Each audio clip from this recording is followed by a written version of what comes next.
downtown Detroit. Local 4 Live starts right now. Good morning, everybody. Welcome to Local 4 Live. I'm Nick Monticelli. Thank you for joining us here on Local 4 Plus. Click on Detroit.com and as always streaming on YouTube. And if you are listening to us on the go, I'm glad you're doing it. Just make sure you're listening and not watching while you're driving. Plenty of conversations to have this morning on Local 4 Live, starting with your wallets and the new tax and spending bill that are now in effect. We're talking to a financial expert to discuss the finer changes in that bill that could impact Metro Detroiters. And before you head out the door, grab your umbrella. Rain is coming down in Metro Detroit. Ashley tracking just how much we are going to see, how much we've seen, and how much more we have before it moves on out. And search and rescue efforts entering a 6th day. Crews are desperate to find the 160 people that are still missing after catastrophic flash floods killed more than 100 people in Texas. We're going to talk to a meteorologist down in Texas witnessing everything firsthand. As we said, we do want to start with the rain and the forecast here at home. My drive into work this morning was pretty tricky. I'm sure yours was at times. Everybody at home are listening now. It's just kind of a matter of it seems like the first round is kind of pushed through, but now there's more to come, right? Right. So it's kind of lifting a little farther north of that 696 corridor right now. So our northern community is still dealing with the rain, as you see here on Exact Track 40. Not as heavy as it was earlier today, and we had a few lightning strikes in the early morning hours. I saw a huge one on the way in. It kind of startled me a little bit. Right. Yeah. So even with the lightning, those storms stayed sub-severe, but this afternoon that'll be a different case, as we do have the threat for some stronger to severe storms, especially once we get past 2 o'clock, and really 4 o'clock onward is where we'll have a little bit more of that activity. And we're going to dive into the timeline of that coming up in just a little bit. Live look outside right now at Metro Airport, where if you look closely, it still looks a little damp out there, but we're drying things out at Metro compared to just a little farther north of that. Like I said, 96, 96 is where we see that line of rain. And it's with the warm front lifting. So we're on the mild side, not as cool as where we were earlier in the week. 70 degrees is kind of where we're sticking this morning, and we will get into the low 80s this afternoon. So a timeline, your day planner, 2 o'clock, I think you see a couple discrete cells. 4 o'clock after, that's where we have more of those scattered showers and storm chances. And in fact, we could see some of them reach severe limits. So it's a level 1 marginal risk across southeastern Michigan. And the main threats will be some damaging wind gusts, about 50 to 60 miles per hour, that are possible, and isolated flooding with some heavy downpours. Can't rule out small hail, though it's really not likely, but there's just that small chance. So we're going to talk more in detail about those storm chances for the remainder of the day, because even if you're getting a little break right now, you're not in the clear. Right. And as I saw this morning on the drive, it's all about how fast it comes down, too, because there were portions of I-94 as I was coming in that were already flooding. 100%. And now we're going to have a saturated ground from this morning. We're adding more rain to the mix. Right. So Got some issues. Okay. Ashley, thank you very much. Let's take a live look over in Texas this morning as search and rescue teams are desperately searching to find more than 160 people who are still missing from that flash flooding in the central part of the state. Take a look at this video. These are before and after satellite photos of just how destructive the water was when the heavy rains flooded the Guadalupe River over in Kerr County. More than 100 people have died in the floods. That includes nearly 30 kids, and people from all over are trying to help. They're looking. Rescue workers in Mexico joined other federal agencies and states to look for survivors, but it proves to be a very difficult task. On Wednesday, Texas Governor Greg Abbott surveyed the damage at Camp Mystic, the site where several young girls lost their lives in the floods. These photos show just how high the water line got in the cabins you can see there. Now campers are giving us a glimpse of what they went through. People from different cabins started coming to our porch and yelling wake up and go to rec hall because there's a flood. How would you describe that 4-hour window where you didn't know how Lucy was? I mean, just the longest 4 hours of my life. Well, that's just one mother's account of what happened there. The sheriff says 5 campers and 1 counselor are still unaccounted for. Let's take a live look at the stock market futures this morning. A lot of volatility as President Trump announces new tariffs for some countries while delaying tariffs for others. Markets up and down all day yesterday. Another big aspect impacting the markets, President Trump's tax and spending bill, dubbed the Big Beautiful Bill. The new law was signed on July 4th. It will bring sweeping changes to the markets, but also to your money. So to dive into the bill, there are 14 different key changes that could disrupt household finances. Joining us this morning to break down some changes that could hit your wallet, Dewey Steffen with Great Lakes Wealth. Dewey, thank you so much for joining us this morning here on Local 4 Live. Let's start with some of these key changes. We're going to start with the state and local tax deduction known as SALT. SALT provides federal deductions for state and local income taxes and property. Before 2018, the SALT deduction was unlimited. However, during the president's first term, he capped the SALT deduction at $10,000. That limit caused problems for people living in states where taxes are very high, like New York, New Jersey, California. Under the new bill, the SALT limit will be set at $40,000, and every year from now until 2029, that limit will go up by 1% until 2030, when it drops back to $10,000. So can you take all of that and tell us what the heck it means? You just said it perfectly. I mean, that's it. Easy money, right? Yeah, right. Well, so it's a state and local tax deduction, right? And so what that means is that if you file state taxes or local taxes, you can then deduct those taxes or a percentage up to those numbers on your federal tax return. Okay. So if you make money and pay taxes at the state and local level, then you can recoup some of that at the federal level. So if you're higher net worth, the odds are more likely that you'll have higher deductions, taxes, and so you can get up to that max. And so it is a big jump from $10,000 up to $40,000. So for those that it benefits, it's a chunk of change. What do you think is the thought process behind doing it temporarily, though? Because come 2030, it goes back to $10,000.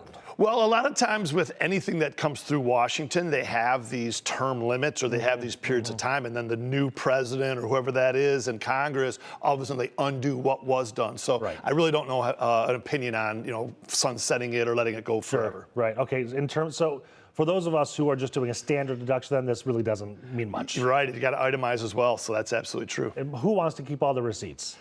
Again, you probably should be, but in those certain states, and Michigan is not one, but certainly California and New York and those others, again, if you qualify, this is a big deal. Okay, so maybe a bigger deal for people, actually student loans. According to the new bill, more people will have access to Pell Grants, the federal aid to low-income families. However, it limits the amount of money people can actually borrow. It's going to cap the unsubsidized loans at $20,500 per year for graduate students. And starting next year, there will only be 2 repayment plan options. You can enroll in a standard repayment plan with fixed payments or an income-based repayment plan. The bill also eliminates the unemployment and economic hardships deferment, both of which allowed student loan borrowers to pause payments during financial difficulties. So if you are a current student or you're in high school looking to maybe go to college next year, what's your advice for student loans now knowing what the new bill is going to do?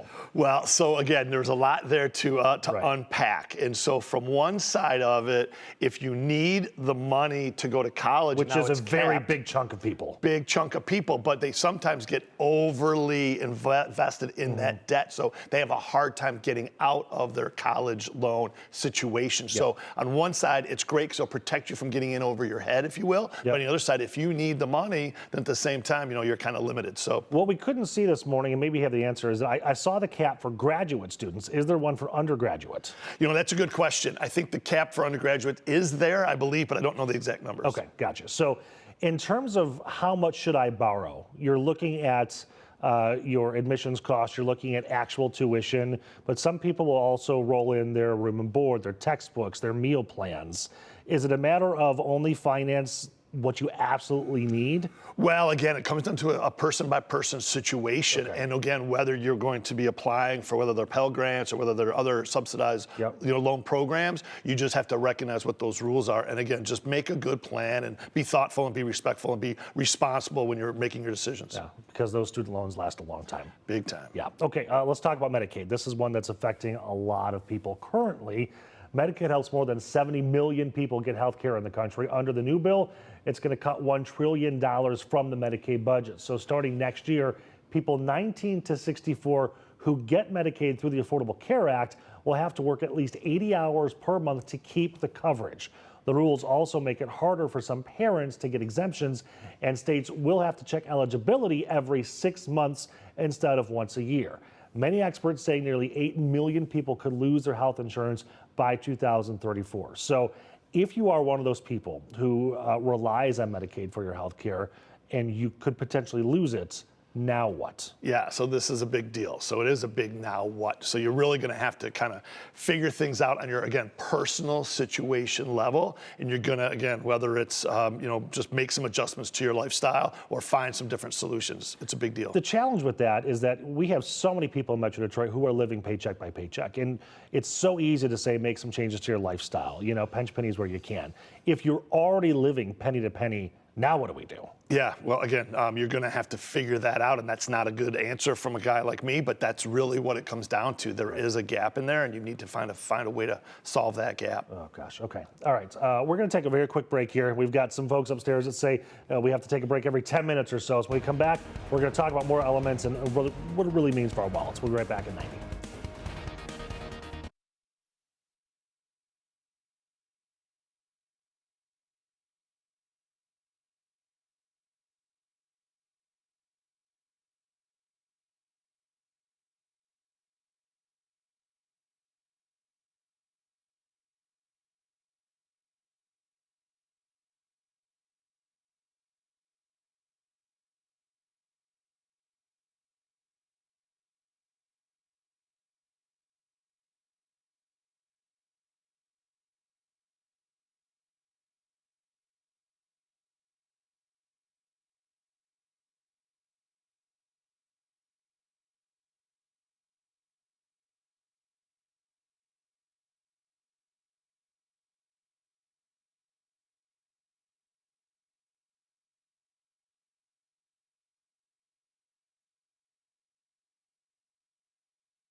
Welcome back, everybody. Dewey Stefan again with Great Lakes Wealth joining me to try to break down some of these changes to the new taxes and spending bill. I say try because it is incredibly difficult.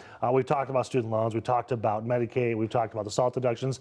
We're going to switch gears and talk about some changes that families are going to be seeing. The bill actually includes a new savings account for children with a one-time deposit of $1,000 for those born between 2025 and 2028.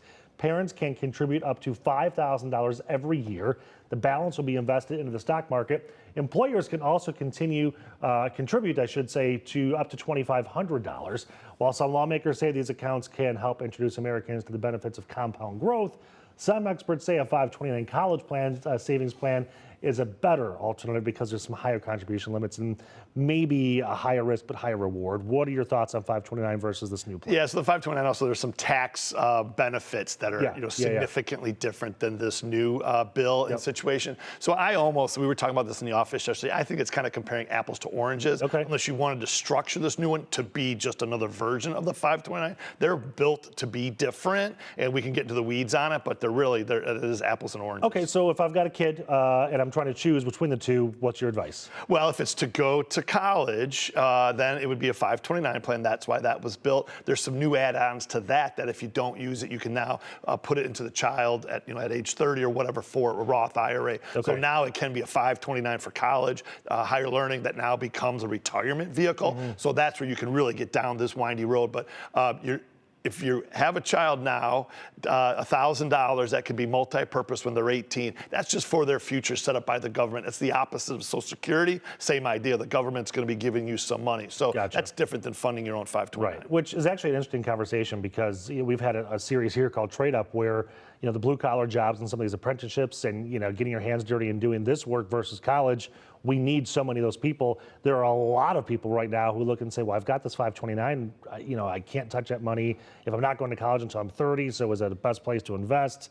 What do you think when you're trying to figure out what the path is going to be for this newborn 18 years later? Yeah, well, so 529s, again, they can be for trades. So again, they can be for trades. Absolutely. Okay. So yeah, it's just higher learning. I mean, it can be anything that's signified, within that as a higher learning. I was thinking it was only for your universities and colleges. Yeah, no, anything that's a trade school type of situation, I mean, they have to be qualified as, as an institution to do it. Okay. But yeah, so you have a little bit more than just going to a two-year school or a four-year All right. school. Well, I stand corrected. See, that's why I bring the experts in. Let's talk one more thing, the child tax credit, which is also a big one. That's changing under this new bill, so many changes. Back in 2017, President Trump increased the child tax credit from $1,000 to $2,000 for each qualifying child. The new law makes the tax credit $2,200 starting in 2025, and it will adjust for inflation. However, this could impact low-income families who don't earn enough to qualify for the full credit. Where's the threshold at? So I don't know where the threshold at is dollar-wise. I don't have those details, but I'll just tell you again, if you're going from $1,000 to a $2,000 or even $2,200 tax credit, that's a good thing. So you can definitely nitpick and say who doesn't get there, but find that information out. That's important, and let's see if you can get there. Right. How long over time do you think that those tax credits will actually make a difference? Again, that's a lot there to discuss and really get into. You know, we talked again in the office. If you have more children, you get more of a tax deduction. But they also cost that much more. Cost that much more. So are you, is it whatever, the forest versus the tree, right? So I think you just need to recognize your situation, but know that if you have a child, credit now from $1,000 to $2,000 or $2,200 is a big deal. Okay, more tariffs coming our way, maybe not necessarily our way, but to other countries, which then eventually gets to us. It's a wide open question, but what are your thoughts? So the stock market, what you said to start this segment with the uncertainty or the volatility of the markets, that's basically based on this little bit of the BBB that came out. But Donald Trump mentioned yesterday that August 1st, it's back to his plan. Like he gave a deadline of yesterday / today to have these countries get in line, and they haven't got in line. So now he's saying that August 1st, it's between 25% and 40% on most situations with most countries. So everyone's like, oh boy, here we go. So stay tuned. That's kind of the message for this entire situation. Everything is wait and see what happens, right? We were just looking at the futures board. They're currently in the green, but who knows what's going to happen the next hour and 15 minutes before we open. So Dewey, thank you much. Always appreciate your time. Thank you. Welcome to Local 4 Live. All right, for those of you that are watching right now on YouTube, click on Detroit.com or on Local 4 Plus. We'll be right back.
Welcome back to Local 4 Live, everybody. I want to show you some video here out of New Mexico. Flooding there as well. It shows the moment a home is washed away by rushing water in the southern part of that state.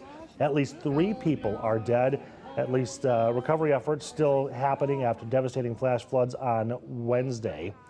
According to the U.S. Geological Service, the Rio Reduso River rose from 2 feet to 15 feet in just 2 hours. This is now the second time we've seen something obviously not as devastating as Texas has been, but I sound like a broken record, and I apologize because, but I keep saying over and over again, it is amazing how fast this can happen. Exactly. I mean, when we're talking flash flooding, I mean, it happens in a matter of minutes, seconds, and all it takes is a few inches of rain to wash away large objects like cars, homes, you know, that kind of thing. Right, So right. when you add that to the force of the water when it's overflowing from those riverbanks, that's when it really does become incredibly dangerous. And we have our own rivers around here that are, you know, prone to flooding. Well, you made a great point just a few moments ago that, you know, what we're looking at right now, you know, it's not going to be like that. But when we have one system that comes through and soaks everything, then another system, that water has no place to go. Exactly. And so you as a reporter know those usual suspects around here where when we have a rain event, I can tell you exactly which part of the highways are going to flood. Exactly. Yeah. So we want to make sure that folks are prepared today because we do have showers and storms that'll be in the forecast as the day progresses, even if we were getting a little bit of a break south of that 696, 96 corridor. And so the northern community is still getting some steady rainfall, but we are getting a little bit of a lull across the, I'll say, heart of the metro area. We're talking Metro Airport, that region. So Wayne County dealing with some cloudy skies right now. But let's talk temperatures because right now we're on either side of 70. So it is a mild start to the day. We'll get a little more than 10 degrees warmer this afternoon, looking close to 83 for that afternoon high. But we'll have a few rounds of rain in store, especially once we get past 2 o'clock in the afternoon. When I say 2, that's going to be a little more isolated, discrete, but 4 o'clock onward, I think, is our better chance of seeing a little more widespread development. And so yesterday, Storm Prediction Center until mid-afternoon didn't have us under a threat for severe weather. And then we started looking at the ingredients a little closer, and they did upgrade all of southeastern Michigan to that marginal level 1 risk for severe weather. So what's on tap? What's the potential for later on today? We could see gusty winds about 50 to 60 miles per hour. Can't rule out small hail, though I'm not saying that that's a slam dunk case, but flooding, like we talked about, flooding does remain possible in those low-lying areas or close to riverbanks as we get some of those heavy downpours across the area. So any of the remnant rain that we're dealing with now should push out of here by the time we get to the lunch hour, but then we have more developing by, there you go, 2 o'clock. That's that isolated chance that we were talking about, and a little bit more numerous, shall we call it, by 4 o'clock. And then by 8, well, most of that is out of here. So we should be drying things out, mainly dry the next 2 days, but we do have just those little isolated pop-up chances come Thursday afternoon, and we'll be looking at that again come Friday. This weekend, best chance for rain will arrive late Saturday, and still fine-tuning the timeline of that as we get close to 90, heat and humidity clashing with the frontal system, and you'll see how all that rain begins to develop off to our west, and that could potentially arrive as we head into the later part of your Saturday. So we do have some storm chances late Saturday that might take us into the early part of Sunday, but don't be shocked if the timing of that fluctuates just a little bit. And we're close to 90 early next week. So even that rain that's in the forecast this weekend, it's not a washout for the weekend, and we rebound really quickly with that heat and humidity by Monday. The humidity this morning. After all the rain, you knew it was going to be there. But right, and it's sticking around. It's not going anywhere. Thanks. Okay, back in 90 seconds here with Local 4 News Update. And Will Jones working on an election guide, what you should know heading into our next election. Another election is just around the corner. The primary election is August 5th, and absentee voting is already underway. We're going to preview some of the key races.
Good morning, everybody. I'm Nick Monticelli with a breaking news update. A crash in Warren sent a car into a Braised Burgers building, knocking out part of the wall. This is video from 9 Mile into Quinder in Warren.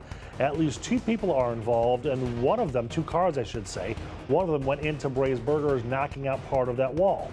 The owner says this was a police chase, and the car that was involved was hit and sent into his building that wasn't involved in the chase. Here's what's coming up here on Local 4 Plus. Safety at the top of mind as people are getting out on the water this summer. We're going to talk about the concerning number of drownings in our Great Lakes. Plus, we are a month away from voters casting their ballots in the primary election. We're going to look at the key races and what voters need to know. Primary election day, and 4 Tigers have made it into the All-Star game. Hobie and the team are talking about all the Tigers hype in just a few minutes. Ashley comes back with your forecast in about 2 minutes. Keep it here.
From downtown Detroit, Local 4 Live starts right now. Hey everybody, welcome back to Local 4 Live. Let's get to some of the headlines we are following this half hour. A live look now over in San Antonio, where crews are desperately looking for more than 160 people still missing after catastrophic flash floods in the central part of Texas. Emergency crews are still in the ground, or on the ground, I should say, and in the air. Jay Gray is looking at these recovery efforts and how they are intensifying. Good morning, and here along the Guadalupe River, first responders beginning what is the 6th day of searching through the debris, through the rubble, the overwhelming number of missing they're looking for, a gut punch to a community already reeling. As the massive search effort continues, this stunning revelation from Texas Governor Greg Abbott. Just in the Kerr County area alone, there are 161 people who are known to be missing. More than 170 unaccounted for across the entire flood zone. This tragedy defined by the staggering numbers, more than 110 dead. I've lost friends, true friends, and we've lost precious families, precious children. I wish to God there was a way we could have warned them. There are growing questions, tension, and frustration over whether there was adequate staffing at the National Weather Service and timely warnings before the storm and as the water started to rise. There is no debate about how difficult the cleanup and recovery here will be or how vital volunteers are as that process begins. But we had 33 angels show up on Sunday out of nowhere. Gutting his flood-ravaged home, cutting away soaked sheetrock, clearing out the waterlogged remnants of his life before the storm. It's just, totally different aspect of volunteering and paying it forward. I don't know where people show up, just wanting to help. That's just amazing. An effort many consider a responsibility and privilege. Just to be Texans and just coming together and doing what we need to do. With this part of Texas battered and hurting. Yeah, and this really just the start of what's sure to be a difficult recovery, and many here are going to need a lot of help along the way. Jay Gray, NBC News, Kerrville. Jay, thank you. A crash investigation is happening on the border of Hazel Park and Warren at a popular burger joint. That's where they're cleaning up. Shantae Passmore has a look at the cleanup after a chase sent a car into a building. Hey, Nick, the scene near 9 Mile Road in DeQuinder, that's starting to wrap up. And while we don't know the details that led to this crash, I can tell you it ended quite wildly. As you can see behind me, a lot of people will be, of course, familiar with this iconic brand, this iconic business. We're talking about Bray's Hamburgers. We've got a street sweeper nearby, and also Hazel Park remains on scene to remove any debris that's left over. But we want to go ahead and show you scene video from when we first got here, I'd say past 6 o'clock. We had 2 vehicles on truck beds, debris scattered on westbound 9 Mile Road. The burger joint owner tells us police told him this stems from a police chase. Officers told him a woman drove in this area unaware of the chase, and that's when the suspect vehicle clipped her, landing right inside Bray's. Right now, take a listen to what the owner had to say about this crash. My wife answers the phone. They're like, hey, somebody hit the building. There's a big hole in it. You guys need to come down here. Very sad, very angry, very disappointed. Sad day for me. Again, we are waiting to get more information from police as far as what happened at this intersection. Meanwhile, the scene is starting to wrap up, but for Bray's, their cleanup, that's just beginning. We're also waiting to get an update on the condition of everyone involved in this crash. However, the owner of Bray's tells us that he was told by officers the female driver, the woman, she was alert, walking and talking. However, medics did take her to an area hospital. Warren this morning. I'm Shantae Passmore, Local 4. Shantae, thank you. President Trump says the August 1st deadline for reciprocal tariffs will not be moved. On Monday, the president delayed the tariffs taking effect to give trade negotiations more time. According to economists, businesses could raise prices for consumers to cover the higher tariff charge. So far, the inflation and job impact has been small, but economists worry it will become a bigger problem later on this year. President Trump is also planning a 50% tariff on copper imports. He says tariffs on pharmaceutical imports are also coming. The president said pharmaceuticals will face a very high rate, possibly up to 200%. It's unclear when the tariffs on copper will take effect. Well, right now, we are less than a month away from the August 5th primary election, 27 days to be exact. There are some important races and issues that need to be decided. That includes whittling down the race to be Detroit's next mayor. Will Jones has more on what voters need to know. Absentee voting is underway right now, and there are drop boxes like this one all over the city of Detroit for people to submit their absentee ballot. There are a few ways for people to exercise their right to vote on or before Election Day. On August 5th, it's your chance to have a say in your community. From choosing who represents you to deciding funding for schools and public safety. Mayoral races will be on the primary ballot in several Metro Detroit communities, including Detroit. For the first time in 12 years, Detroit voters will elect a new mayor. 9 candidates are running in the August primary to replace Mayor Mike Duggan. The top 2 will face off in November. Here's what you need to know before Election Day if you're planning to vote. If you're not registered yet, you still have time. You can register up until 8 p.m. on Election Day at your local clerk's office, but it's best to register sooner rather than later. You can register online at a Secretary of State branch or in person at your city, township, or county clerk's office. If you want to vote early, in-person early voting starts July 26th and runs through August 3rd.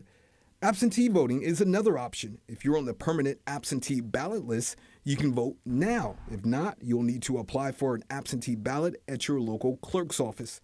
Keep in mind, all online or mail-in requests for absentee ballots must be received by 5 p.m. on August 1st. We have more information on the election on clickondetroit.com. Use the QR code on your screen and it will take you right there. Remember, the primary is August 5th. Near downtown Detroit, Will Jones, Local 4. All right, Will, thank you. In our next hour, we're going to be answering your questions about other races here in Metro Detroit. Well, the Red Hot Tigers tying their longest winning streak of the season. Now they are just one win away from reaching 60.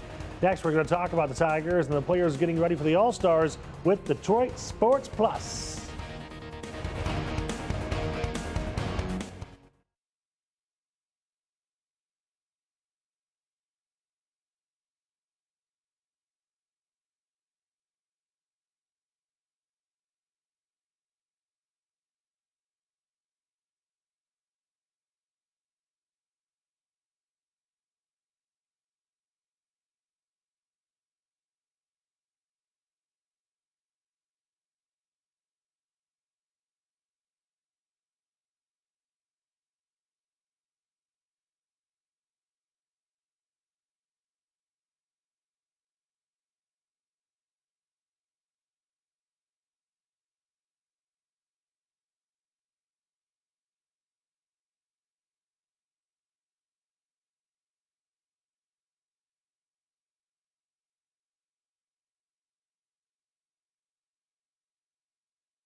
Welcome back to Local 4 Live, 8:38 here on your Wednesday. The Tigers, just so much fun to watch as you're looking live over Comerica Park. Right now, they're 59-34 after last night's win against the Rays. Now they have 4 players who made it to the All-Star game. The team over at Detroit Sports Plus had a lot to say about that and where things stand.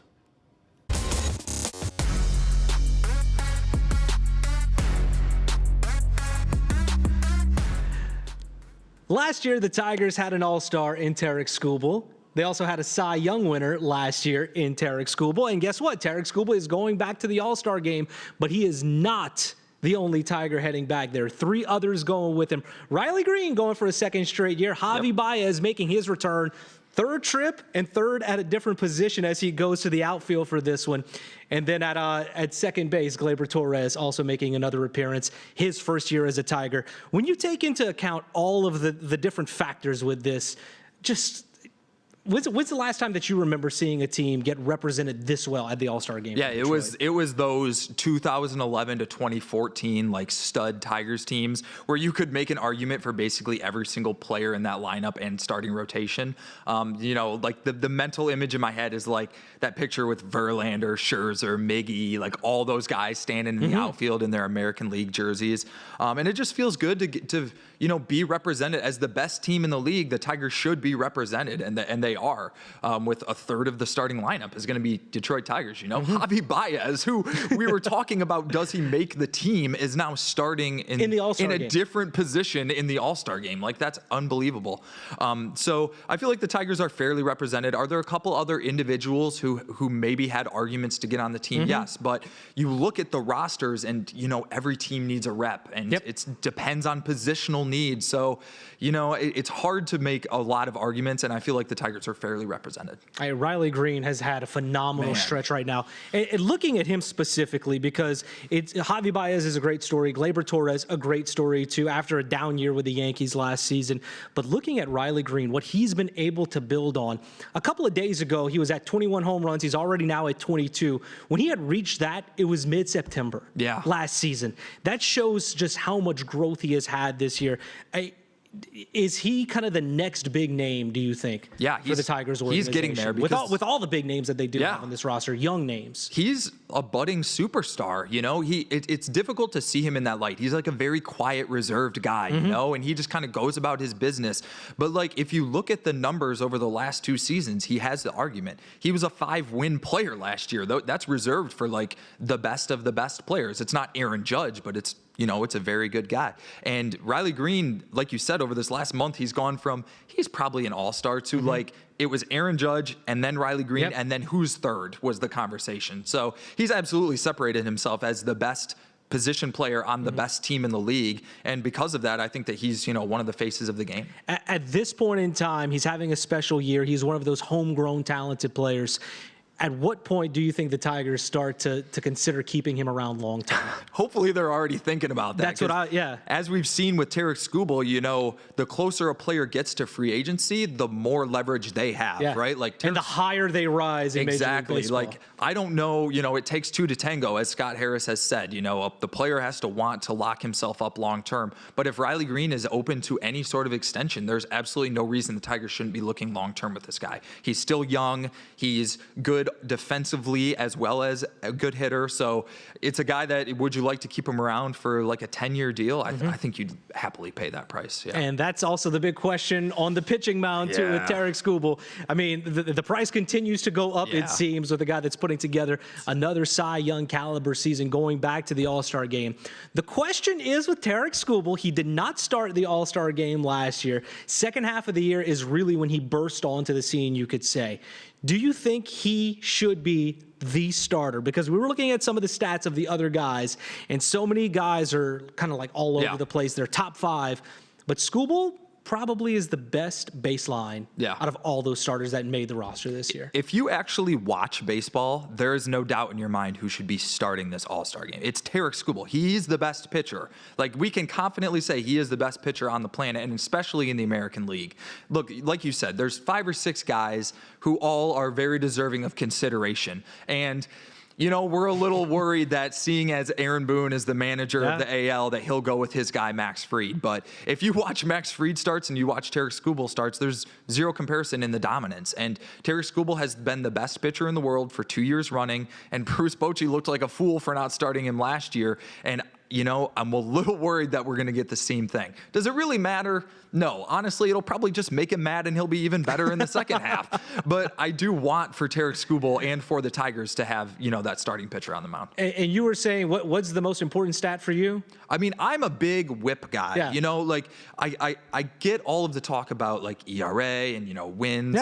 And I do care about strikeouts. And he's second in strikeouts. To me, whip is something that over a long period of time, it shows dominance. And the fact that his whip is so much better than everybody else's in the league is like, it's not just that he's stranding run. He's not allowing base runners. He just straight up is not allowing base runners. So like you said, he's 1 or 2 in almost every meaningful category. And it's just clear to me that he's the best pitcher in the game. If we're going off a baseline and different averages of where a certain pitcher is, like, are you first in this one? Are you fifth in this one? Skubal is like hovering at 2 for everything, and that is so hard to do. Yeah, especially so hard to do. He won the Triple Crown last year. Like he's been doing it for 2 years straight, going on 2 years straight this season. It's just so difficult to be at the top of your game every 5th day, and he just always is. And he deserves to be recognized for that. And he probably will be. Hopefully, we shall. Yeah. But like you said, does it really matter if you start or not? Matter. Yeah, he's probably. But for a guy who, like, as we were talking about,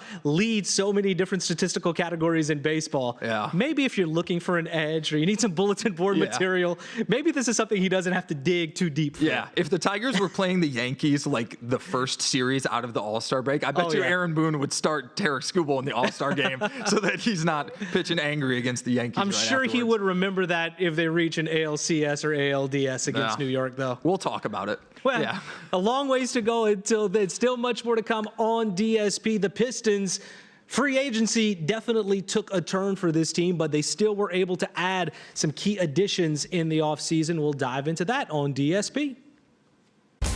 Well, they will. If you want to watch that segment, you certainly can on the Pistons and the Tigers right now on the homepage of clickondetroit.com. By the way, today's Tigers game has been pushed back to 5:10 because of the weather. Speaking of the weather, Ashley is back in 90 seconds with your forecast. But first, producer Mary would be very upset if we didn't take a look at Mackinac Island, her favorite spot. Well, they're celebrating not one, but 2 wins. That's next on Local 4 Live.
Welcome back, everybody. Let's take a live look at Mackinac Island, where according to a new survey, Mackinac Island is the best place to bike in the whole country. According to people for bikes.com, the island is being recognized as the top place for biking. The website also gave a rating of 100, the first time it's ever given out a perfect score. The island has more than 70 miles of paved and natural trails, including an 8-mile path around the island itself. And staying on Mackinac Island, we need to update you on a story we first told you about last week. To celebrate July 4th, the island attempted to set a world record for skipping a Waboba ball 7 miles around the island. Now, a Waboba ball is just a ball that you can skip and bounce across the water. According to social media, they achieved that record. About 85 people showed up. They stood along the island shore and bounced the ball person to person for 7 miles, using some leapfrogging tactics and some ingenuity to set the world record. Here's some of the pictures from that successful attempt. I'm sorry I missed that. That would have been fun. Well, now it makes sense to me. When we were first talking about how they were planning to do that, I thought like the ball itself had to go 7 miles. For 7 miles. I was like, that is impressive. That's impossible. I mean, not that that's not impressive, but right. Yeah, but now it all makes sense. I wish the leapfrogging could have been more pronounced. Like I would have liked to see more people just jumping over and over and over again. Well, you can jump over some puddles today. How about that? That's fair. I don't know if you can, though. They might become little ponds, maybe a lake. Well, you're not wrong. Yeah. So we do have rounds of wet weather today on this Wednesday, getting you over the hump with rounds of rain and a marginal risk for some strong to severe storms heading into the afternoon. Otherwise, with all this rain pushing in, that humidity will be on the rise. You can already feel it out there right now in areas that have seen the rain showers push out briefly, but the humidity sticks around this weekend, and the heat and humidity will clash with the front. And that brings some potential storms going into the weekend. But right now, you see how that how the rain is lifting with a front, and we have had a little bit more development to to our south, and so that's going to be into portions of Lenawee County, where we actually have a pocket of some heavier rain just south of Adrian, as you see there. Otherwise, north of Ann Arbor, a couple lightning strikes, and then just a line of showers as you get along and north of the 96-696 corridor. So not everyone's dealing with the rain right now. I mean, you see Metro Airport looking like we've dried out for the time being, but we're not done with the rain yet. So 70 degrees over at Metro, 68 in Pontiac, 72 in Grosse Ile, and 68 in Port Huron. Holding on to the clouds for today, we have a few showers throughout the morning that linger, but otherwise a better chance for showers and storms redeveloping once we get after 2 o'clock. 4 o'clock, I think, really kind of kicks off more of the severe threat, but I won't rule out something very isolated just before then. So storm threats, marginal risk for some strong and severe storms to develop with damaging wind gusts of about 50 to 60 miles per hour. We could see some small hail or flooding, as we mentioned, with some of the ponding and pooling out there. And those are going to be more in the low-lying areas and the areas that get those heavier downpours. But as far as the wind, I mean, if you start to see these storms push through with about a 50-mile-per-hour wind gust, but it's not paired with hail, you're likely not going to see a severe thunderstorm warning pop. It'll have to be around 60 miles per hour for that to happen. But nonetheless, that's still a really strong storm. So here's a look at about 1 o'clock in the afternoon, little lull that we have. And then you start to see all this kind of redeveloping around 2. But more prominent by the time we get to 4 o'clock in the afternoon. And then the majority of this should be out of here by 8 o'clock. And tomorrow's mainly dry. We get some sunshine mixing in, but you might get that little isolated pop-up developing in the heat of the afternoon. And you can't completely rule that out once again Friday. But overall, the next 2 days should be pretty dry. Come Saturday, now we're talking almost 90, humidity, and that's going to clash with a system that could bring us some stronger storms late Saturday. So here's just a wide view of what we're checking for the weekend, because we're still several days out from getting more of that high resolution data. But all that rain off to the west that pushes through Minnesota, Wisconsin will work its way here, as we head into late Saturday. But we could fluctuate that timing a little bit, maybe even pushing it a bit later. However, in the wake of that rain, we only drop a few degrees, because then starting next week, we're back close to 90. So if you've got like golf plans on Saturday, maybe early in the morning? I think you'll be okay early in the morning Saturday. Yeah, really, as of now, I mean, the bulk of the daylight hours don't look too bad Saturday, but it'll be steamy. I mean, that's going to be close to 90 and probably a little misting fan. Yes, the fan with the mister. That's key. Okay, Ash, thanks. Well, it has been years in the making, and now your summer camping trip could look a little bit different. A live look at Traverse City right now. The major overhaul one campground is getting that's going to make it or keep it closed until 2027.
Welcome back, 8:54 here on Wednesday morning. Check this out.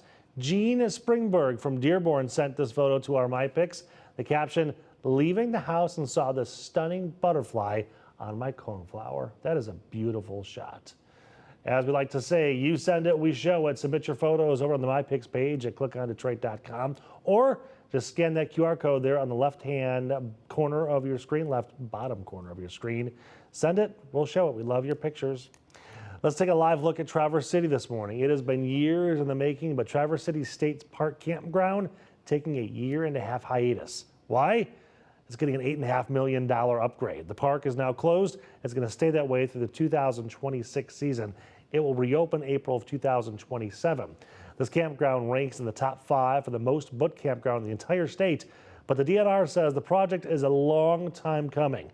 They're going to tackle several projects, including easing traffic congestion and backups. This is the first major overhaul of the park in 47 years.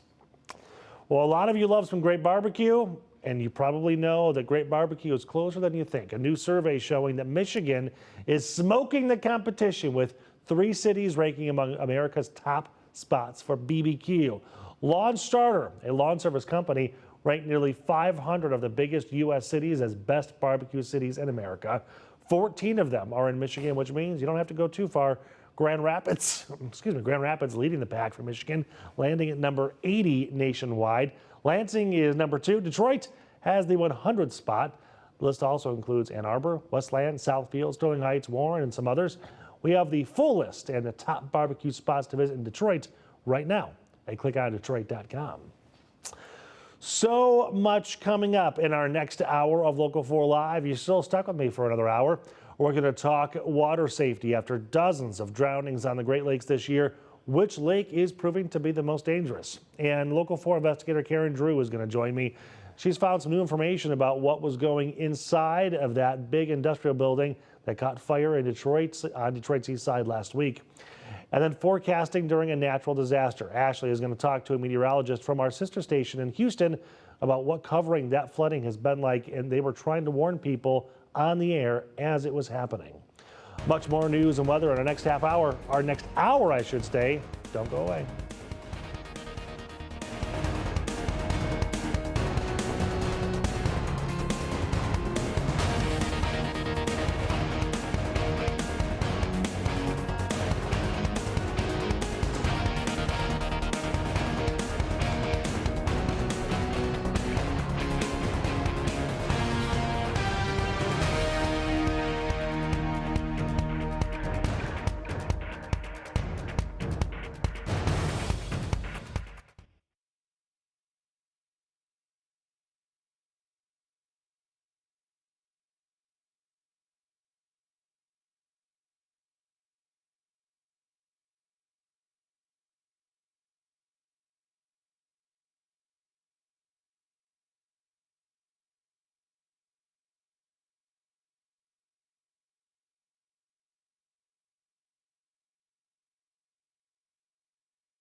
From downtown Detroit, Local 4 Live starts right now.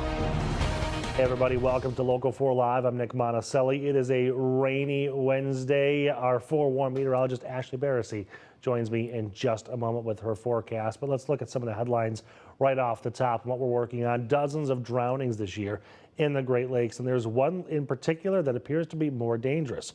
We're going to talk about safety on the water. And our Local 4 investigator Karen Drew is uncovering new information on an industrial building that caught fire in Detroit. She's going to join us right here to talk about what she uncovered about the conditions and violations inside of the building. Then more than 100 people are dead, more than 170 still missing in Texas. A meteorologist from our sister station in Houston is going to join Ashley to talk about the weather conditions, when it happened. He was actually on the air when the flooding began. Let's talk about our forecast here in Metro Detroit to start off here at 9 o'clock. It seems like the first wave is kind of past us now, but the second ones are coming. Even forced the Tigers game, as you look live at Comerica Park, to get pushed back. The Tar Pass to stay on for a while. You know, yeah, so it went from 1:10 to 5:10 tonight, which I thought was a really interesting call when I woke up this morning and saw that that was the call last night. Because we could probably get a couple innings in around 1 o'clock, whereas 5 is really iffy with some storms that come through. But I mean, at this point, there is a little bit of that guessing game as to, you know, if the storms become severe. And but later on this evening, we should dry out. So if that start time gets postponed a little bit longer, delayed, I should say. Like 6 or 7, then we might be able to still get that game in. We have a cool summer night.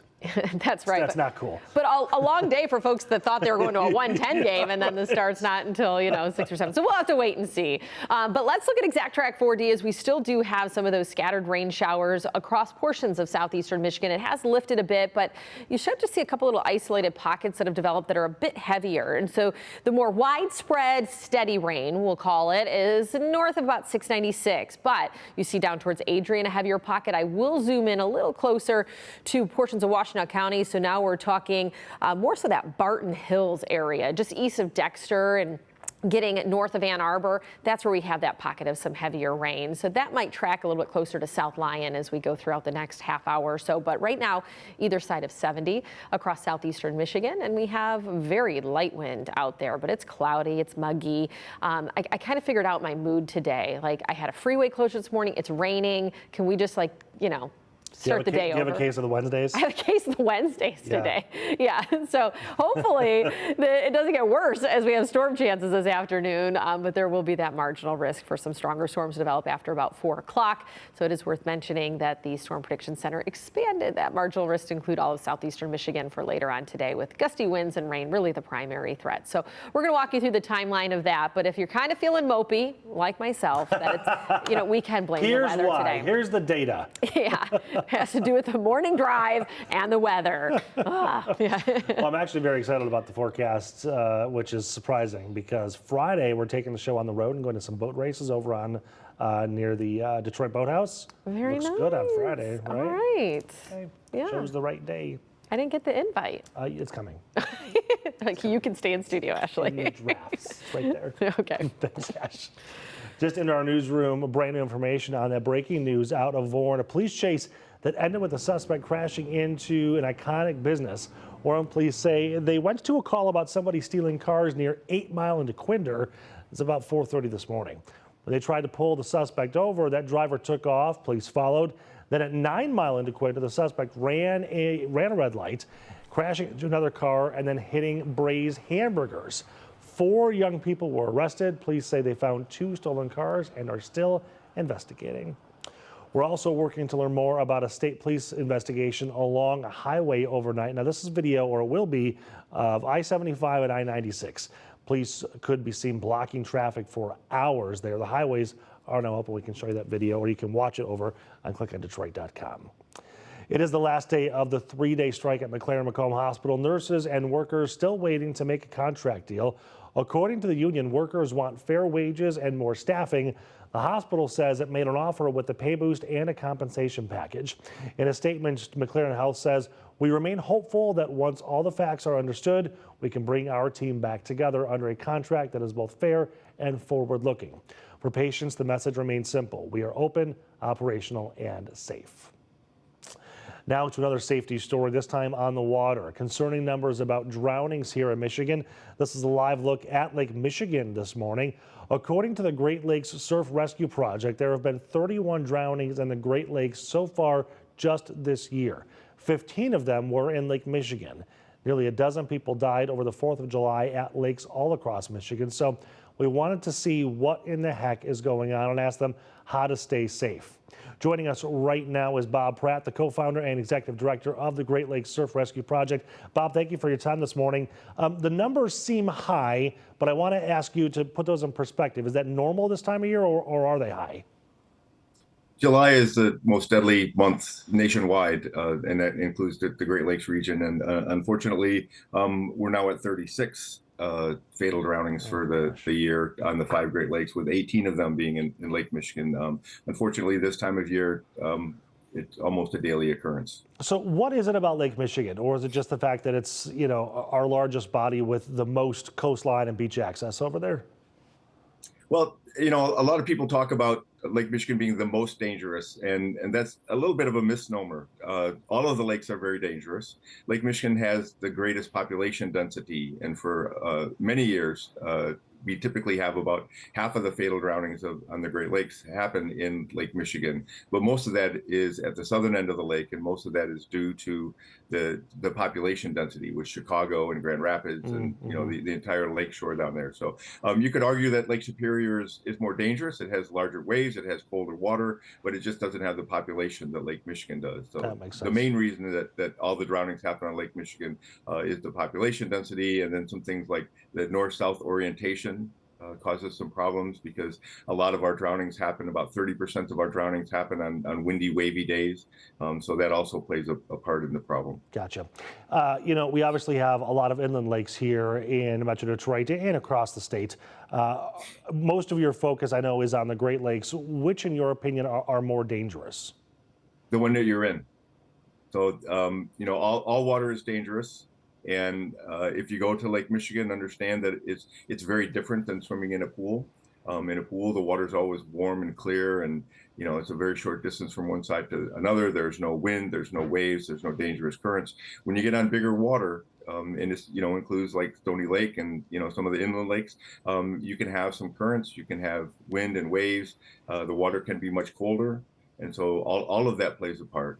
And then obviously the Great Lakes with very dangerous currents, rip currents and structural currents and things like that. Do you think it is those rip currents and just the water movement itself that most people tend to underestimate? It really is. And, drowning is a predominantly male problem across the board, all across the world. About 80% of our drownings happen to us males because we think we're bigger and stronger than we are. We try to impress our friends, and we get into trouble. And so we're also less likely to wear a life jacket. And we've been tracking drownings on the Great Lakes since 2010. We're now we're up over 1,360 or so. And less than 20 were wearing life jackets. And in most of these cases, you will see that people are not wearing proper safety equipment. Leashes on stand-up paddleboards and life jackets whenever you're boating anywhere, and that plays a big part in the drownings that we have here. Right. Overestimating your ability plays a big part. Unfortunately, when we look at childhood drownings, lack of parental supervision becomes a big problem. Drowning isn't like the movies. It's not waving and yelling, and there's a very short period of time that it happens. Typically, a drowning victim will be at the surface for 20 seconds to a minute. And so if you're supervising children around the water, you need to designate a water watcher, someone whose only responsibility is to make sure that all the kids in the water are safe. So it's a complex issue, and it's going to take a complex solution to make some inroads. Right. So, it seems that drinking is, kind of goes hand in hand for a lot of people with spending time on the water, on the beach, boating, swimming, but that often, as you know, leads to drowning as well.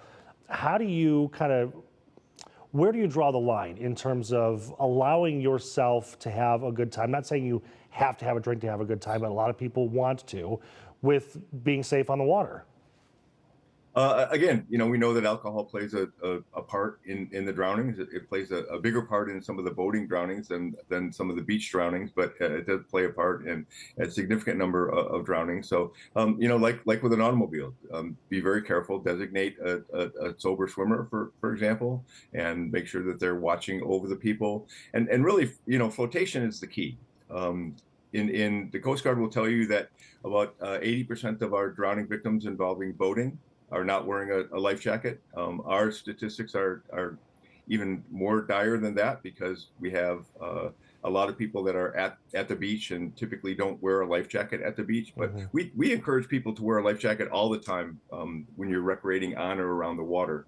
And floating really is the key. Every child in America learns how to stop, drop, and roll for fire safety. We'd love everybody in America to understand flip, float, and follow for water safety. Flip over onto your back, which allows you to breathe whenever you want to. It allows you to calm down, conserve your energy, and notice if you're being pulled by a current in one direction or another. And then follow a path back to safety where you're not fighting against that current. So flip, float, and follow is a water safety strategy for people in trouble in the water, just like stop, drop, and roll is for fire safety. And I think you kind of hit the nail on the head there, is that there is a natural instinct to just start swimming towards the shore, but most times that's when you get in most trouble. You've got to swim parallel to get out of that current so you can make it to safety. Right. And then, it's really important to understand the importance of flotation. A couple of our drownings, unfortunately, this past weekend were would-be rescuers.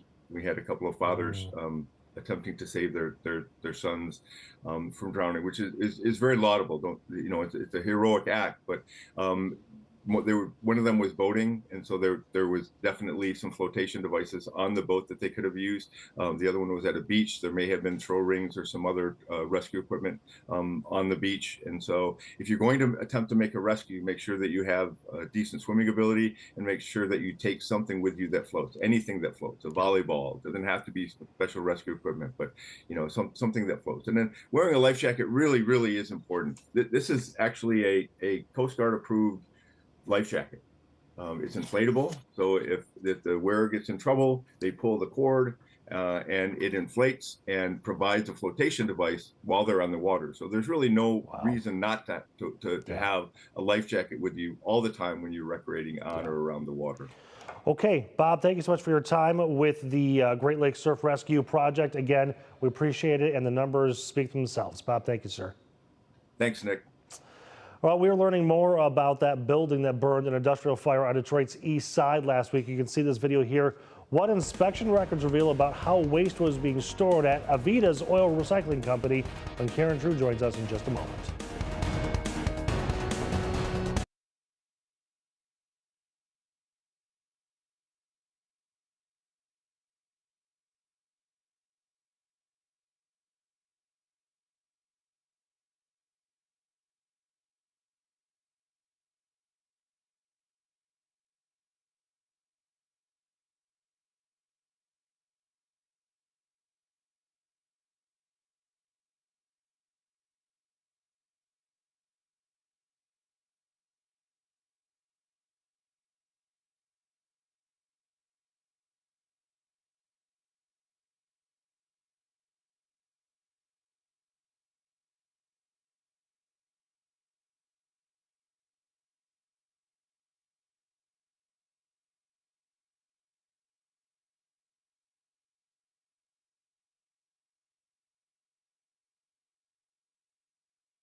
Welcome back, 9:14 here on Local 4 Live. Now to a Local 4 investigation on a story we brought you as breaking news last week, a massive fire at that industrial building in Detroit. As state investigators continue to try to figure out what caused the fire at Avitas at the oil recycling company on Detroit's east side, our own Karen Drew had done her own digging, finding new inspection records that just discovered some questionable activity and violations just a couple of weeks before all this broke out. I can see the documents right here in hand. Are these damning? Are they pointing or painting a picture? Well, what's interesting about this, because when this broke, Nick, you and I were obviously on the air together, Right. so we were looking at documents that we found, and we traced back years ago, and they seem to be pretty minor violations that they took care of. But this document that you have on your screen there, that's important because it's recent. It was May 13th when this was listed, and so we're talking about 6 weeks before the fire. I want you to take a closer look at what we found. They can't really get a handle on when there's going to be some small explosions. You saw the fire, the smoke that filled the air, and then we started asking questions about this industrial blaze that happened last week. There's a lot of product that leaked out that is in the street with oil-water mix. Firefighters arrived to the scene about 5 in the morning, began battling those flames at this facility that recycles oil. It took hours to get under control. A firefighter was injured and oil leaked onto the roadway. It was a mess.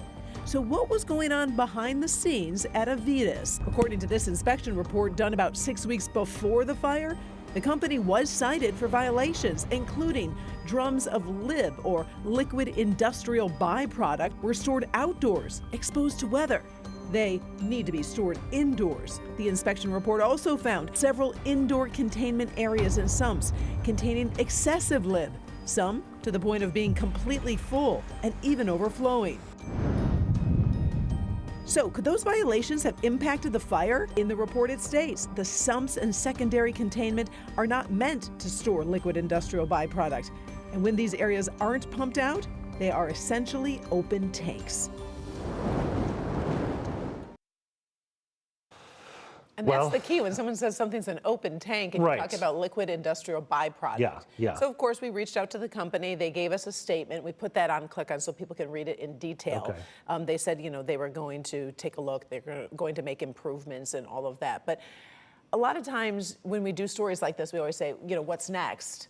But I want to say, why did it happen in the first place? Sure, right. Because it's kind of easy for a company to say, oh, well, we're going to do A, B, and C, but where was the problem? Because if that problem exists, it might exist in another plant, another facility, or another avenue. Yeah. And so I didn't get really great, straight answers on why it occurred.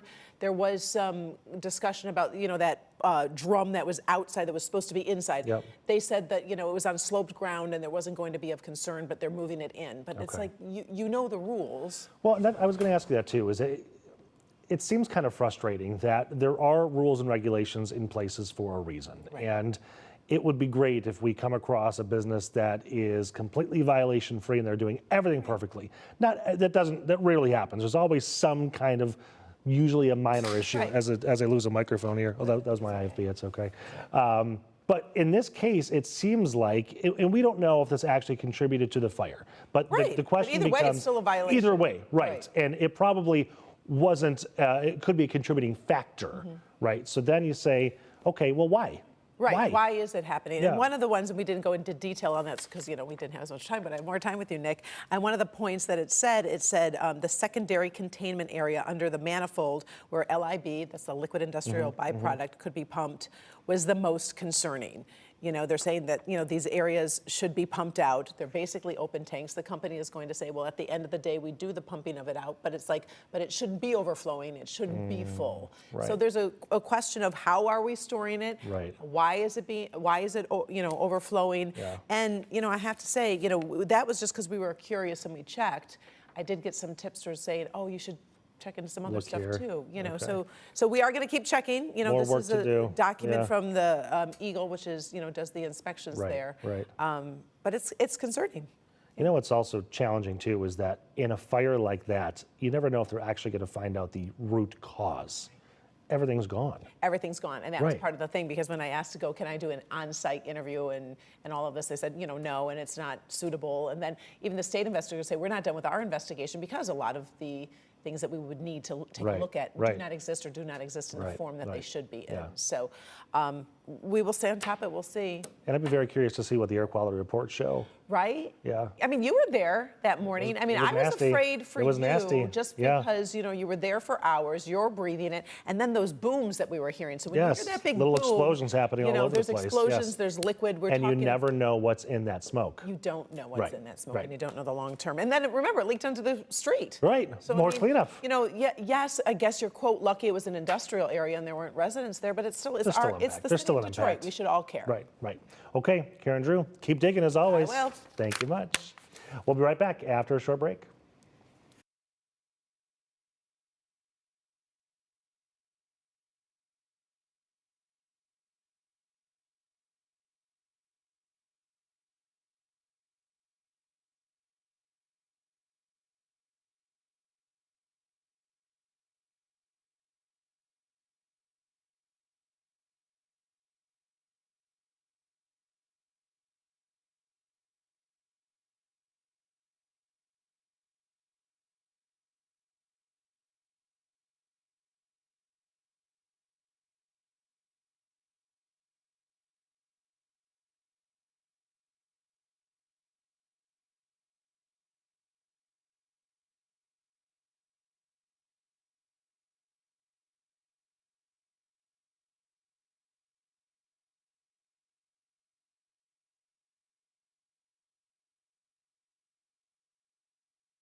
Welcome back to Local 4 Live. Let's take a live look at Acropolis in Greece, which was recently shut down for parts of yesterday due to extreme heat. Well, a new study from the Imperial College of London shows more intense summer weather could be leading to a higher number of heat-related deaths. It looks like several European cities between June 23rd and July 2nd, when temperatures rose above 100 degrees Fahrenheit in some places. Now, the researchers estimate that period was about 2 to 7 degrees hotter than it would have been without human-made climate change. Based on historical data, they are arguing global warming is responsible for about 65% of the death toll. Coming out to talk about our forecast here and the weather. It's interesting. I was talking to Sarah Maryberry, who is our health producer, who works closely with Dr. McGeorge, and she said that he has been treating a lot of people lately for heat-related incidents, especially the elderly, because people aren't checking on them, aren't making sure they're drinking lots of fluids, and just getting some kind of airflow in their rooms or their houses, wherever they're staying. Right, and we just talked about, we came off of a near 3-week stretch of being 80 degrees or warmer, and you think of the folks that don't have AC, or maybe the AC has gone out, and that kind of thing. And yesterday, I think it was, we were talking about the number, like the top weather-related killers are actually flooding and then heat-related illnesses. So yeah, all the things that we should take a little bit more seriously. I want to bring it down to a lighter note, because I like to talk about a little bit of weather folklore. You might hear me in the springtime say we have 3 snows after the forsythia blooms, because I think there's a little truth to that. But the what now? The forsythia, you know, like those yellow bushes that are really bright and vibrant. Okay, all right. Now, you know what cicadas are, right? Yes. Were you outside yesterday? Not enough. I was going to say, have you heard one yet? I didn't hear much. I heard the cicadas yesterday. Did you? So what does that mean? So here's the weather folklore for you. That typically the first frost of the fall season is expected about 90 days after the first cicada. Get out of here. So if it happens to be yesterday's date, that puts us around October 5th for the first fall frost. Hey, there might be some people rejoicing. They're like, I'm done with the heat. Like, let's talk about the fall. I know. I can't. It has been brutal, but I want to enjoy summer for a long time. I'm with you. September's my favorite, whereas you get the cooler nights, still warm in the afternoon. That's fair. Yeah, so. It's not pool weather anymore, though. Early September can That's be. fair. Yeah. All right. I'll jump in when it's 50 degrees. No, I won't. My kids might, I won't. Here's a look at Exact Track 4D, not pool weather today. Even though those temperatures have been conducive to it, well, the rain certainly not today. And we have been picking up some of those heavier downpours that now are pushing north of the state line. So if you're joining us in Lenawee County, well, good morning to you, but you likely have some heavy rain coming down over you if you're in the Adrian area and awfully close to Blissfield. Now let's zoom up into that northern tier of Washtenaw County. This is pushed out of Barton Hills and right now is inching closer to South Lyon. And so we do have some pockets of heavy rain, but they're very isolated. Otherwise, it's more of this band of steady rain that's behind the warm front that's lifted. And now we got this chasing cold front, and that could create some issues as we head into the afternoon. Otherwise, it's just a cloudy, damp start out there. Temperatures have been hovering right around 70, and they still are. We haven't seen huge fluctuation in those temperatures. But throughout the afternoon, we'll likely get into the low 80s. So still, it's a pretty seasonal day, but we have storm chances on tap. So we have to see how this early morning rain really will impact the potential for storms going into the afternoon, as this would be considered kind of round one of what would be 2 rounds. But we could potentially see some stronger storms by the afternoon when we get into the peak heat of the day. So we get those wind gusts that could reach 50 to 60 miles per hour and potentially some isolated flooding with those pockets of heavy downpours. I won't rule out small hail, but it's just not likely that we see a lot of hail across the area. So 1 o'clock in the afternoon, that model still kind of giving us a little bit of a break. Then by 2, start to get a little more activity, so you could get that discrete cell that potentially reaches severe limits, but a better chance once we get to about 4 o'clock onward. And once we get to 8, most of this is out of here, and then we'll spend Thursday and Friday, rather dry. You just can't rule out a very isolated pop-up. But a better chance for a line of storms to roll through late Saturday as we flirt with 90. We fall back in the mid-80s on Sunday before getting close to 90 again going into early next week. Okay, so what I can tell you here is avoid the fast lane on most freeways in Metro Detroit then. Yeah, I would say that exterior lanes either way. Yeah, that's where you get the ponding and pooling. Okay, Ashley, thank you much. When we come back, a look at some national headlines, including the agreement that was reached this morning for union workers in Philadelphia that could help clear out all of that trash.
Welcome back to Local 4 Live. As of this morning, the strike by union members in Philadelphia now over.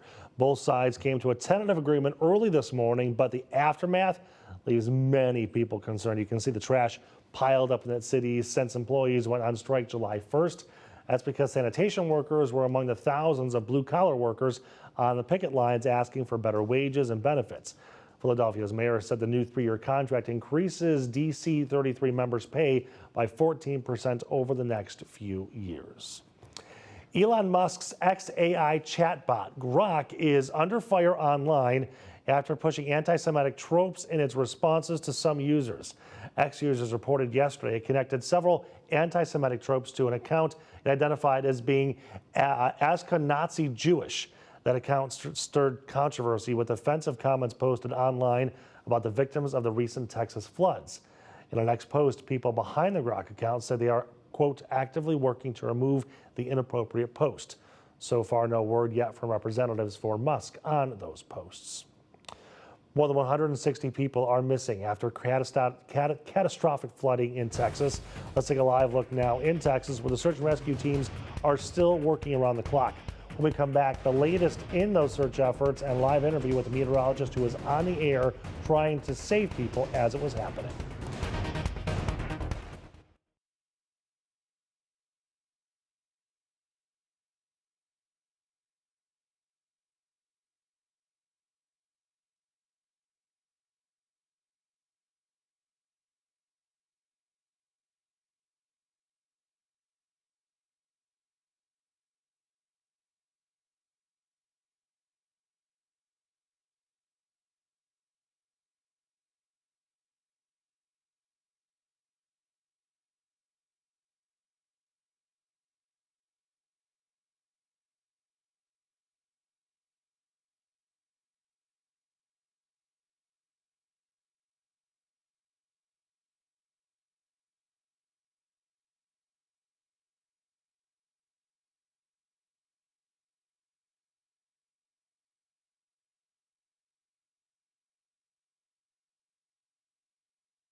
From downtown Detroit, Local 4 Live starts right now.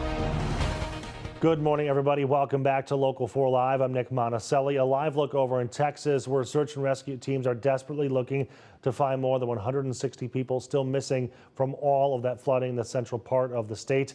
We can show you some video here. These are before and after satellite photos of just how destructive that water was when the heavy rains flooded the Guadalupe River in Kerr County. More than 100 people have died in the floods. That includes nearly 30 kids, and people from all over are looking to help. Rescue workers in Mexico now joining other federal agencies and states to look for survivors, but that proves to be a very difficult and daunting task. On Wednesday, Texas Governor Greg Abbott surveyed the damage at Camp Mystic. That's the site where several young girls lost their lives in the floods. These photos show just how high the water got in their cabins, and now campers are sharing what they went through as it was happening. People from different cabins started coming to our porch and yelling wake up and go to rec hall because there's a flood. How would you describe that 4-hour window where you didn't know how Lucy was? I mean, just the longest 4 hours of my life. Well, the sheriff there says 5 campers and 1 counselor are still unaccounted for. Ashley Barrissey is here now to talk more about just how much rain came in a short amount of time and why the Guadalupe River kind of swelled the way it did, causing so much destruction in an area that there was really no place to go. Right. I mean, we'll dive into the science here, but just, parent to parent, just hearing that parent speak, I mean, you can't even fathom what that 4-hour window was like and what the parents of the missing children are still going through. So, I mean, I just want to start by just saying my heart goes out to all the families that are affected down there. But yeah, let's quickly look at just the amount of rain that has fallen over the past 7 days, because we're kind of, almost at a week out now from when the onset of all of this was. And within the first few hours, I mean, that first day, we were looking at about 15 inches of rain total, now about 20 inches in hill country. And so that is just an astronomical amount of rain. But it's not just the amount of rain that fell. It was also the river swelling. There's only so much that a river can handle. And when you talk about hill country, a lot of that's drier. It has the slopes and it has nowhere else to go but to go down into those low-lying areas. And so that's what we saw happen with the Guadalupe River. And then it overflowed, creating the flash flooding, which we're not just talking about standing water, but with flash flooding. Now we're incorporating the speed of that water flowing in that area, leading to just, tragedy down into portions of Texas. So joining me is Justin Stapleton this morning, meteorologist from our sister station, KPRC in Houston. Thank you so much for taking time to join us. And from what I understand, Justin, you were on air covering this as it was happening. Can you just take us back to that time and exactly what you as a forecaster were going through? Yeah, I'd be happy to. Here's the thing, and you put this really well, Ashley, is that the Guadalupe River generally runs about between 1 to 2 feet, maybe 3 feet if you get a pretty good thunderstorm coming through. So people float it all the time. You can walk in it. It's fairly rocky, but it is very narrow. And those channels, when they pick up an enormous amount of water, it has nowhere to go except, out into the flood bank. And that's what we ran into. So I'll tell you, for us here in Houston, we were fairly dry. But interestingly enough, about 5:30, I started seeing flash flood warnings pop up on what we call our Storm Tracker 2 radar map. And clicking on one of those, I noticed it said flash flood emergency. And that really drew my attention. This was right at about 5:37, I want to believe, when I first saw the first one there. And now those started being issued about an hour before then, right? The first flash flood warning came out, I want to believe it was about 1:15 in the morning. So just a couple of hours after that, after they had been rained on for an enormous amount of not only rainfall in less than 6 hours, we're talking about some spots that picked up upwards of 7 to 10 inches in less than 4 hours. And it doesn't matter what river it is, it can't handle that. So when I saw that flash flood emergency, it immediately took me back to 2017, where here in Houston, when Hurricane Harvey was coming on shore and we were getting those feeder bands that were coming in, and we were starting to go under these flash floods. And those flash flood emergencies for us meant that it was starting to go into people's homes, structures were starting to fail, and this was starting to turn into a life-threatening issue. And that's what really drew my attention at that point. So I sort of pivoted from our local forecast, because again, it was 4th of July, right? and kind of shifted over towards, hey, this is what we're seeing, started alerting some of my producers, our MCCs here, our managers in control of content, and just saying, hey, listen, we may have a situation out here in the Hill Country that, we need to draw our viewers to, but also given the fact that a lot of folks here in Houston either have ties or have gone out to the Hill Country, have gone to Camp Mystic. We've got people in our building here, Ashley, to be honest with you, that have been at Camp Mystic, are third generation members of going to these camps, and unfortunately the ones, that saw some of the fatalities. So it was very real for a lot of folks here across the Houston area. Well, you bring up Harvey. I mean, here in the Midwest, we were impacted by that same system. It tracked up towards the Midwest. It was so slow moving, and we had flooding concerns here. And when you get all that tropical moisture and it's, that system has to dump somewhere, can you talk more about the ingredients that went into this being such a significant rainfall, and also the fact that we talk about these 100-year floods that seem to be happening a little more frequently than every 100 years? Yeah, and that's, as a meteorologist, you understand that too. That's kind of a misnomer. People think, oh, well, if it happened this year, then we're good for the next 100 years, and that's just not the case at all. So here's the thing I always like to tell people: if you're not familiar with the Gulf Coast here, and especially the state of Texas, where we live in Southeast Texas here, we live above the world's largest bathtub. The Gulf never cools down, so you have this ample supply of either tropical or near tropical moisture 24/7, 365, right? And so you had a bad combination of some of the leftovers of Hurricane Flossie out towards Cabo over in the Eastern Pacific that was getting wrapped around a big dome of high pressure that's in northern Mexico. So that was pulling into the state. And then we had gotten Tropical Depression Barry that had made landfall near Tampico in the central Mexican coastline on Sunday. So for 3 days, we had the leftovers of two different tropical systems that were both getting shoved into the state. Meanwhile, we had an area of low pressure just south of New Orleans that was also pinwheeling all of that moisture in.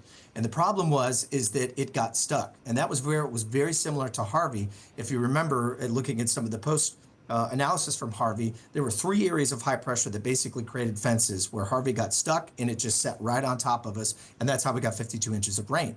So if you think about this too, and this is what we use down here in Houston, is that any tropical moisture, let's say that you're, and I'm sure you talk with your audience, what we call PWatts, right? Or what's the amount of juice in the atmosphere, right?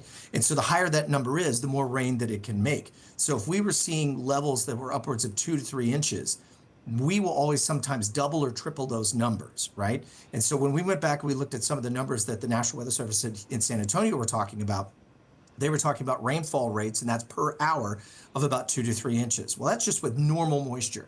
You add in tropical moisture or leftovers of a tropical depression, or even, the leftovers of a hurricane at this point, you can double and triple those numbers. Well, if you look out the 6 hours that it fell from basically midnight through about 5, 6 a.m., they got upwards of 10 to 12 to 14 inches of rain. That's triple what the initial 2 to 3 to 4 is. And that's what we always find to be the biggest trouble in terms of forecasting down here in the Gulf Coast, is that when you add that tropical moisture, you can take your numbers and it's a factor of 3 sometimes. And that's when the flash flooding can come on very quickly. And that's where, folks, you were used to flash flooding around here, especially this time of year. It's something that you get used to if you grew up around here. It's called Flash Flood Alley up that part of the Texas Hill Country, by the way. So those folks have seen multiple floods, just not to this degree. And I think that's where some of the issue was. What's interesting about this, and just in terms of for scale, the Guadalupe River generally runs around 2 feet on average. By Friday morning, once we had the initial wave of that come through, it had risen up to 19 feet and then close to 30 feet. And that all happened in less than 3 hours. And that's just really hard to account for sometimes. That is incredible.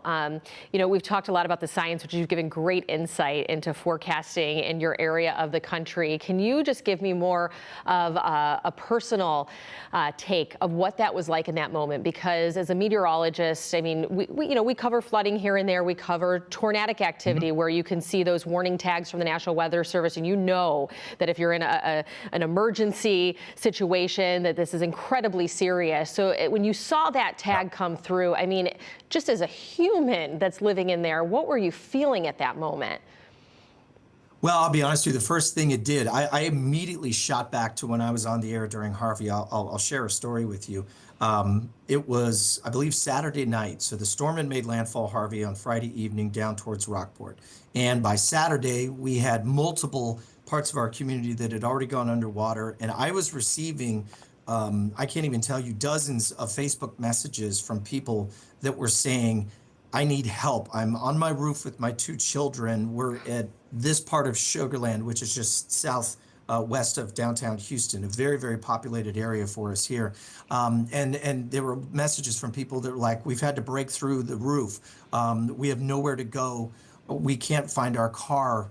We need help, please. No one's responding at 911. And, you know, I can't tell you just how much of an absolutely crippling feeling that is. To know that there are thousands of people that depend on your forecast that I feel like I'm responsible for, and to just see folks that were terrified in that moment, I can only imagine what they felt like in the hill country. The great meteorologists that work at the National Weather Service office in San Antonio, some of our broadcasting brothers and sisters that worked at our sister station in KSAT here, right, with DIV, and then of course at some of the Austin stations. I've talked to some of them and just checking in, like, hey, how are you guys doing? And it takes a real toll. I want to go back to something I heard you say before you came on with me here, and you said as a parent yourself, Yes. you can't imagine that when that woman said that was the scariest 4 hours of my life. Sorry, it chokes me up. Like, I have 4 daughters, and I can't imagine how scary that would be if I couldn't find them. So, I think that's something that makes it very real sometimes, is that, we take the science of our job and what we do very seriously, but I think when you add that human component in there and you see the effects of what some of these weather disasters can do, it really makes it real, especially, as I said, if you're a parent. Absolutely, Justin. It's hard to separate your personal life from your professional life because our families live where we're forecasting. And like you mentioned, the folks in the newsroom that you work in have been to that camp. And so there is absolutely that personal component. And I appreciate you opening up, not just about the forecasting aspect, but also the personal side of that as well, from Harvey to what is going on right now in Hill Country. So thank you for giving us so much insight today. And I'm wishing all the folks in Texas the best, because I know that it's going to be a long recovery in the days, months, and really years ahead. It certainly is. And, we appreciate everything that you guys do up there in Detroit during Harvey. You sent some of your folks down here to help us out. We'll never forget that. And certainly, any help that you guys were to ever need, we're just a phone call away. We'll bring the barbecue. That's right. Well, thank you so much. One big family here in the Graham Media Group. So, yeah, thank you so much once again, Justin. Send our best to everybody down there, and hopefully you can get a little rest, because I know that does take a toll, Nick, on when you're forecasting like that. I mean, it's long periods of time that you're on air and you're trying to keep people safe. I can't imagine. I mean, I was the reporter that was sent to Harvey to help KPRC and KSAT, and I remember multiple times being on the air crying, not only thinking about what the families were going through, but also the unbelievable amount of support that came from Texas and across the country too. I was standing in a line of, it had to be hundreds of law enforcement vehicles. Everybody just showed up to go rush out to figure out where they could go help and how they could do it. Yeah. And the challenging part, as you well know, is that Harvey parked itself right on top of that area, and it was relentless for days, and nobody knew what to do because there were no solutions. There was nowhere to go. It's such a helpless feeling. It was awful. Yeah. Okay, we're going to take a break here. When we come back, we're going to talk about the August primary and some things that you should know about, because there is a huge race coming up in the city of Detroit, and who's going to lead the city of Detroit in the post-Mike Duggan era.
Welcome back to Local 4 Live, everybody. 9:46 here on your Wednesday morning. Let's take a live.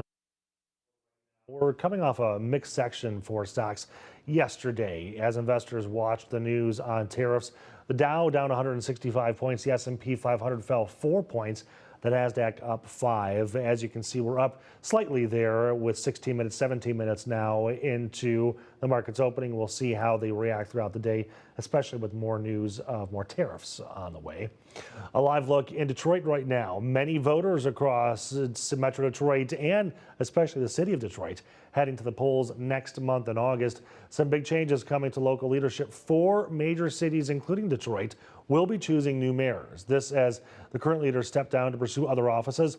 Will Jones breaking down what is at stake in this August 5th primary. Primary elections often see fewer voters than general elections, but make no mistake, there is a lot at stake. Your vote will decide who moves forward to the general election, and in some communities, they're deciding on taxes. 7 Metro Detroit cities are holding mayoral primaries on August 5th. And for these cities, Detroit, Pontiac, Dearborn Heights, and Hamtramck, no incumbent mayors are running. That's because Detroit Mayor Mike Duggan, after 3 terms, is running for governor. Pontiac Mayor Tim Grimel is aiming for a U.S. House seat. And Dearborn Heights Mayor Bill Bazzi and Hamtramck Mayor Amar Ghalib have both been nominated by President Trump for ambassador roles. There are also several city council and commission races for voters to weigh in on during the primary, including in Detroit, Hamtramck, Westland, Livonia, Taylor, Plymouth, Pontiac, and Sterling Heights. Some communities won't be holding primaries for mayor or city council because too few candidates signed up. On August 5th, some Metro Detroit school districts are asking voters to approve bond proposals or millages. Districts such as Fitzgerald, Romulus, Armada, and Northville want to fund upgrades to their buildings, technology, and safety measures. And some communities are seeking money to support police and fire services. Novi voters will decide on a $120 million bond to build a new public safety headquarters and fire stations. Livonia is proposing a $150 million bond to build a new police station and renovate fire stations. We have all the information you need about this primary election on clickondetroit.com. Use the QR code on your screen and it will take you there. Remember, the primary election is set for August 5th. Near downtown, Will Jones, Local 4. Well, thank you. We're going to take a 90-second break. We'll be right back.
Welcome back, everybody. 9:51 here on your Wednesday morning. Ashley is back. She never really left.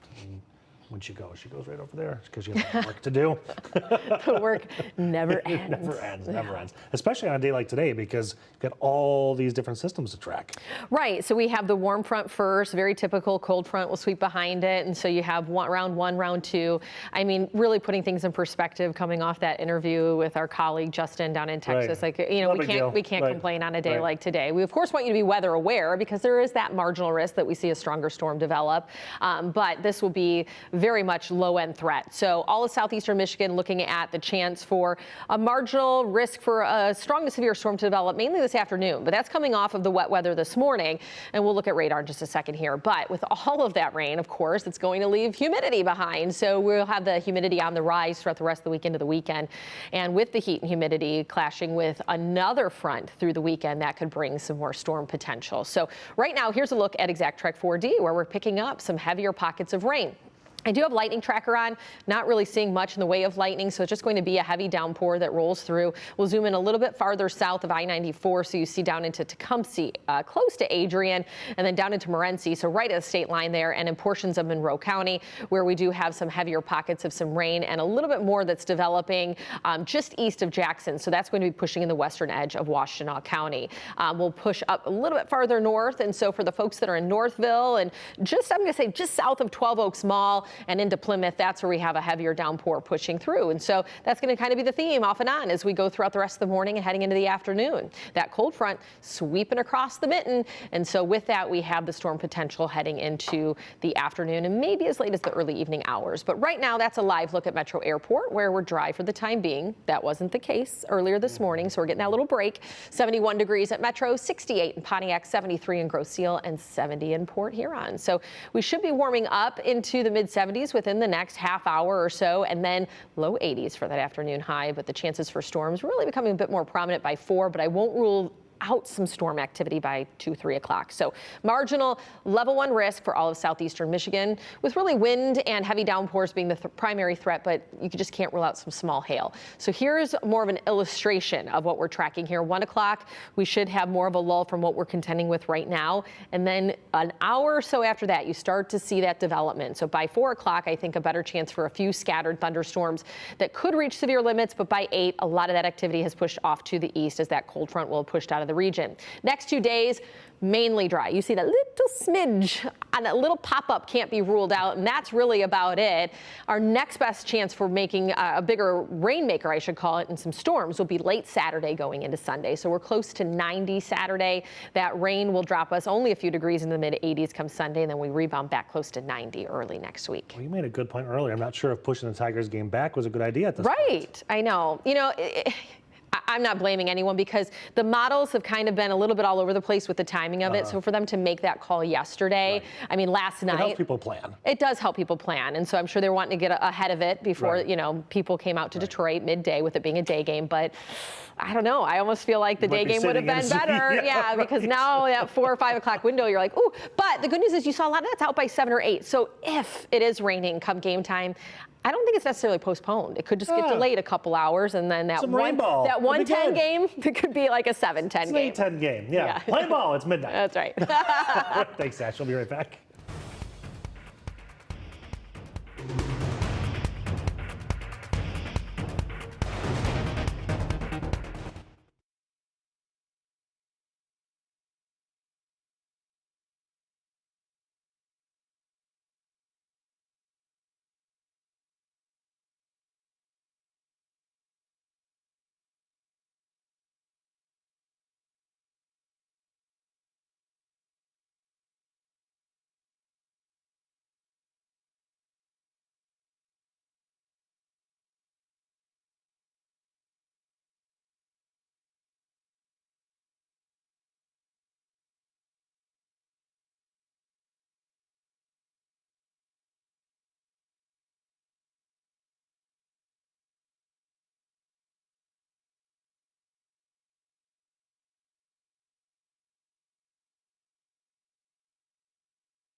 For our My Picks of the Day from you, our beautiful Local 4 viewers.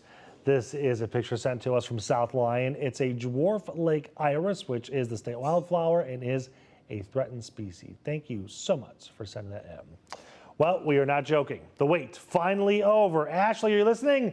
The McDonald's chicken snack wrap is back starting tomorrow. The fan favorite was on the menu from 2006 through 2016. A 10-year run.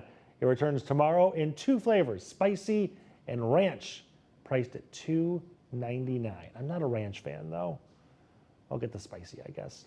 McDonald's has also boosted its breakfast menu with spicy McMuffin sandwiches. They're available for a limited time in 3 varieties, including a spicy sausage egg cheese McMuffin. Huh. I wish Ashley was here. Ashley? Loving it. Spicy sausage in the morning? No, I don't do spice. I'm all about the ranch. Especially at 7 o'clock in the morning. You're a ranch fan? She likes ranch. We're fighting. Thank you for joining us here on Local 4 Live. More news and weather ahead on Local 4 Plus. And as always, over on clickondetroit.com. Make it a great Wednesday, everybody. Enjoy dodging the rain.